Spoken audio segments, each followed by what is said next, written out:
Saudara-saudari yang terkasih, ada saat dalam hidup ketika kita sudah berdoa, namun jawaban belum juga datang, kita berseru.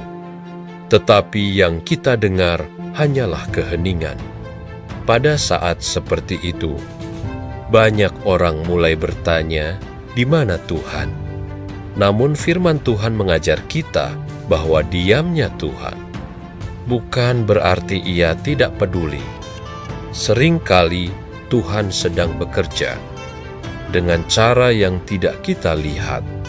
Saudara-saudari, iman bukan tentang selalu mengerti rencana Tuhan. Iman adalah tetap percaya meskipun jalan terasa gelap. Seperti emas yang dimurnikan oleh api, demikianlah iman kita. Dibentuk melalui penantian.